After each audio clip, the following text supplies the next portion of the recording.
Holidays-nale, அது நம்ம GT Holidays தான். GT Holidays, South India's #1 travel brand. தமிழகம் முழுவதும் நடைபயணம் மேற்கொண்டுள்ள பாமக தலைவர் அன்புமணி ராமதாஸ் திருவண்ணாமலை மாவட்டம் போலூரில் நடைபெற்ற நிகழ்ச்சியில் கலந்து கொண்டு உரையாற்றினார்.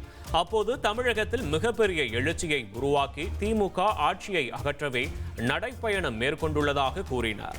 தேர்தலுக்கு முன்பு தமிழக மக்களுக்கு திமுக கொடுத்த 505 வாக்குறுதிகளில் 66 வாக்குறுதிகளை மட்டுமே நிறைவேற்றி இருக்கிறார்கள் என்றும் அவர் கூறினார். இது வெறும் 13 விழுக்காடுதான் என்பதால் தேர்வில் திமுக தோல்வியடைந்து விட்டது என்றும் அவர் கூறினார். மேலும் வேறு எங்கும் இல்லாத அளவில் தமிழ்நாட்டில் போதைப் பொருள் புழக்கம் அதிகரித்து காணப்படுகிறது என்றும் அவர் குற்றம் சாட்டினார். தேர்தலுக்கு முன்பு நமக்கு கொடுத்த வாக்குறுதி, தமிழக மக்களுக்கு கொடுத்த வாக்குறுதி 505 வாக்குறுதிகள் கொடுத்தார்கள்.